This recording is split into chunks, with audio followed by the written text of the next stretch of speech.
Assalamualaikum warahmatullahi wabarakatuh. A'udzubillahi minasyaitonir rajim. Bismillahirrahmanirrahim.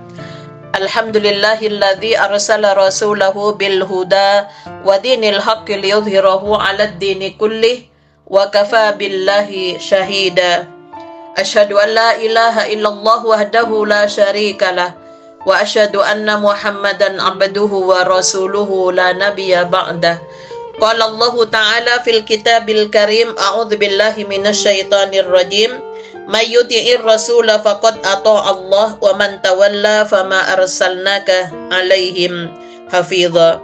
Barang siapa yang mentaati Rasul, maka sungguh ia telah mentaati Allah. Dan barang siapa berpaling, maka ketahuilah bahwasanya kami tidak mengutus kamu Muhammad untuk menjadi pemelihara mereka. Pada Quran surat An-Nisa ayat 80, Allah menjelaskan bahwa ketaatan kita kepada Rasulullah sallallahu alaihi wasallam di dalam mengamalkan syariat Islam itu merupakan perwujudan dari ketaatan kepada Allah Subhanahu wa taala.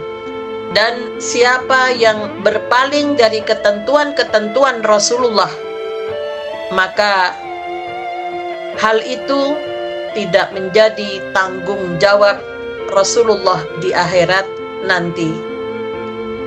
Pemirsa dan pendengar yang dirahmati oleh Allah, marilah kita sebagai umat Islam untuk senantiasa memperhatikan pesan-pesan penting yang disampaikan oleh Rasulullah sallallahu alaihi wasallam terkait dengan aturan-aturan yang telah ditetapkan oleh Allah di dalam Islam.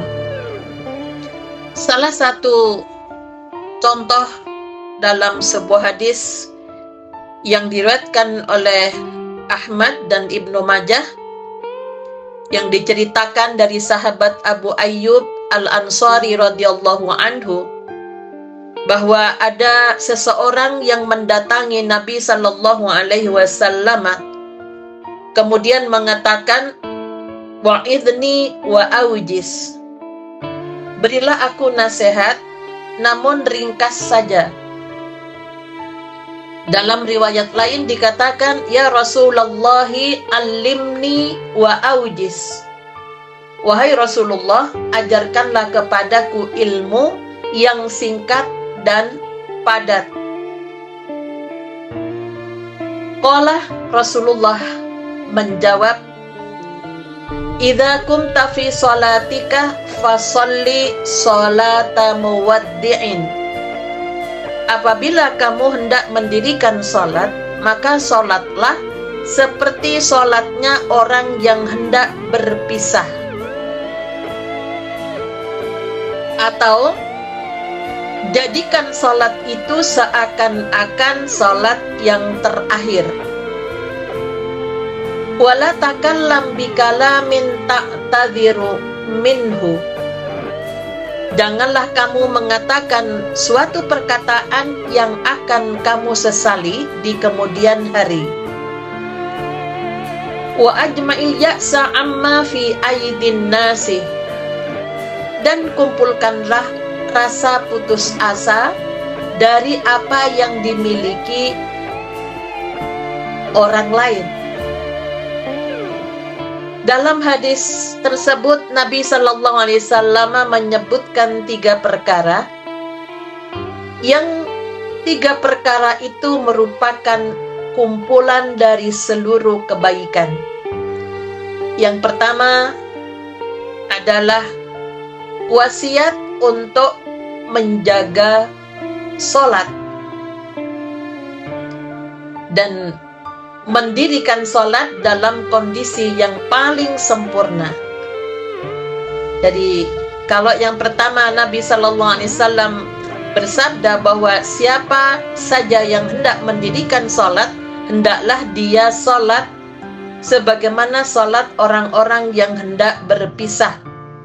Jadi sholat wada itu yang perpisahan yang terakhir, yang tentunya kita mengetahui bahwa orang yang akan bepergian jauh dengan niat tidak akan pernah kembali tentu berbeda kondisinya dengan orang yang berpergian namun akan segera kembali pulang. Jadi pesan Rasulullah ini agar supaya kita salat dengan penuh kehusukan dan kita beranggapan bahwa salat itu adalah salat yang terakhir. Artinya kita akan meninggalkan dunia ini yang akan bertemu dengan Allah dan mempertanggungjawabkan seluruh apa yang kita lakukan di dunia. Jadi kalau salat itu terakhir, berarti setelah itu kita akan disolati.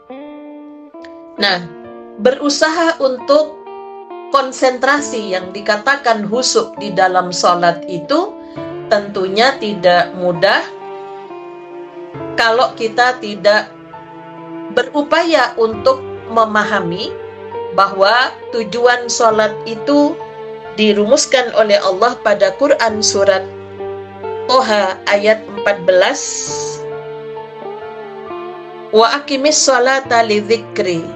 Dirikan salat untuk mengingat aku. Jadi salat itu kita jadikan sebagai sarana komunikasi dan interaksi antara kita sebagai hamba dengan Tuhan kita yang kita yakini kebenarannya, yaitu Allah Subhanahu wa Ta'ala. Maka jika Rasulullah menyuruh kita beranggapan bahwa itu adalah salat yang terakhir, setelah itu kita tidak akan melaksanakan ibadah salat lagi karena harus kembali kepada Allah Subhanahu wa Ta'ala, maka pemahaman tentang salat seperti fungsi daripada ibadah salat itu dalam Quran surat Ankabut ayat 45, Inna sholata tanha anil fahsya'i wal munkar wala dzikrullahi akbar. Sesungguhnya salat itu mencegah perbuatan keji dan mungkar, karena mengingat Allah di dalam salat itu adalah ibadah yang besar, satu zikir yang terpadu antara lisan, hati, dan perbuatan. Bahkan dalam hadis yang diriwayatkan oleh Tabrani, malam yantahi salatuhu anil fahsya'i wal munkari lam yazid minallahi illa bu'dan. Barang siapa yang salatnya tidak dapat mencegahnya dari perbuatan keji dan perbuatan mungkar, maka tidaklah ia mendapatkan tambahan sesuai apapun dari Allah kecuali hanya bertambah jauhnya saja. Kemudian yang kedua dalam surat Al-Ma'arij, bahwa ibadah salat itu dapat mengendalikan sifat bawaan dari manusia. Ada ayat 19 sampai ayat 23 pada surat Al-Ma'arij, innal insana khuliqa halu'a. Sesungguhnya manusia itu diciptakan sebagai makhluk yang punya sifat keluh kesah dan kikir. Idza massahu syarru jazua. Bila mana ia ditimpa kesusahan, ia berkeluh kesah. Wa idza massahul khairu manu'a, dan apabila ia mendapatkan kebaikan berupa nikmat, kegembiraan, ia pun bersikap kikir. Illal musallin, kecuali orang-orang yang salat, alladzina hum ala salatihim daimun, yaitu yang salatnya berkesinambungan. Setelah selesai salat, maka nilai-nilai salat itu akan berdampak kepada hubungan sosialnya, karena salat itu diakhiri dengan salam, maka akan banyak memperhatikan urusan-urusan kemanusiaan, karena telah berjanji kepada Allah bahwa ketika salat kita akan menyelamatkan diri kita dan orang lain. Kemudian yang ketiga, fungsi dari salat itu dalam surat An-Nisa ayat 103, inna sholata kanat 'alal mu'minina kitaban mauquta. Sesungguhnya salat itu bagi semua orang mukmin merupakan ketentuan yang berwaktu. Sehingga kalau orang salat itu akan terbiasa, akan tertib di dalam meminit kedisiplinan baik kepada dirinya, kepada orang lain maupun kepada Tuhannya, karena sudah diatur sesuai dengan ketentuan-ketentuan waktu yang berlaku. Kemudian untuk menjaga kehusukan ini memang perlu pemahaman terhadap makna yang ada pada bacaan salat, seperti pada Quran surat Al-Isra ayat 110, Qulid Allah awid'ur Rahman ayyamma tada'u falahul asma'ul husna. Katakanlah Muhammad, serulah Allah atau serulah Ar-Rahman dengan nama yang mana saja kamu dapat menyeru. Jadi karena salat itu adalah doa, di dalam bacaan salat itu banyak sekali nama-nama Allah yang kalau kita pahami, maka di situ kita akan memohon kepada Allah dengan melakukan pendekatan menyebut nama-nama Allah yang ada pada bacaan salat. Kemudian yang kedua, wasiat untuk menjaga lisan. Wasiat kedua adalah perkara yang paling berbahaya dalam diri manusia.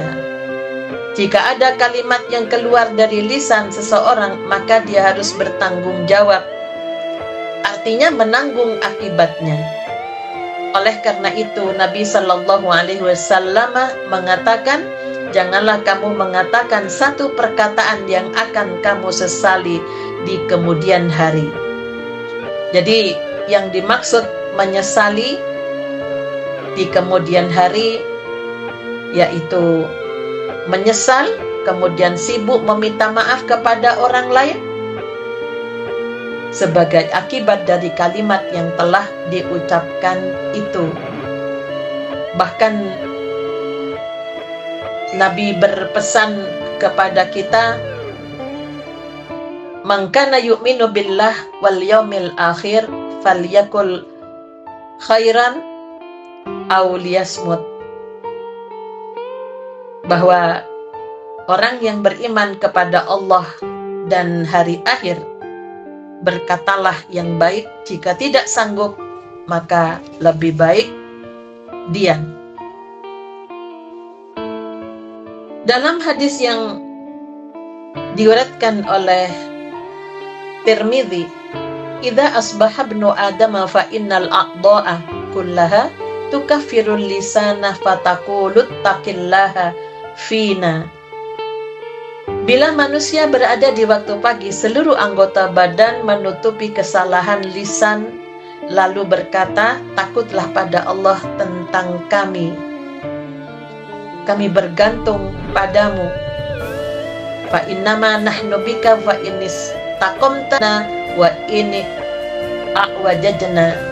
Apabila engkau lurus, kami pun lurus, dan apabila engkau bengkok, kami pun ikut bengkok. Untuk itulah maka yang kedua ini sebagai sebuah pesan yang juga disampaikan oleh Rasulullah kepada perempuan, seorang ibu, wala takallama bikalamin ta'tadiru minhu ghadan. Jangan mengatakan sesuatu yang tidak benar kemudian besok akan menarik omongannya, ya, karena anak perempuan itu akan menjadi ibu dari anak-anak yang harus membiasakan dengan kata-kata yang baik. Yang ketiga, wasiat Rasul untuk memiliki sifat qanaah. Qanaah itu menggantungkan hati sepenuhnya kepada Allah Subhanahu wa Ta'ala, bukan kepada manusia. Jadi yang dimaksud kumpulkanlah rasa putus asa atas apa yang dimiliki oleh orang lain, artinya jangan berharap kepada mereka. Gantungkanlah harapanmu hanya kepada Allah Subhanahu wa Ta'ala. Engkau tidak meminta kecuali hanya minta kepada Allah. Engkau tidak berharap kecuali hanya berharap kepada Allah Subhanahu wa Ta'ala. Dan di sini juga jika Allah memberikan kenikmatan kepada orang lain, maka kita jangan punya keinginan atau bertanya kepada Allah, kenapa nikmat itu kok tidak diturunkan kepadaku, atau harusnya nikmat itu aku yang menerima. Ya, sehingga pada Quran surat Az-Zumar ayat 36, alaisallahu bikafin abadahu, bukankah Allah cukup untuk melindungi hamba-hambanya? Dan pada Quran surat At-Talaq ayat 3, wa may yatawakkal 'alallah fahuwa hasbuh, barang siapa bertawakal kepada Allah, niscaya Allah akan mencukupkan keperluannya. Pemirsa dan pendengar yang dirahmati oleh Allah, 3 hal ini penting dari pesan Rasulullah Sallallahu Alaihi Wasallam agar supaya kita bersungguh-sungguh ketika sholat, dan seakan-akan sholat itu adalah sholat yang terakhir, sehingga kita akan fokus, akan benar-benar menyiapkan diri ketika kita berkomunikasi dengan Allah. Yang kedua, menjaga lisan. Yang ketiga adalah sikap qanaah, yaitu menerima apa yang telah digariskan oleh Allah dengan terus berikhtiar. Jadi jangan sampai berharap agar supaya nikmat yang diberikan kepada orang lain itu kemudian kita membandingkan atau bersuudzon kepada Allah Subhanahu wa Ta'ala.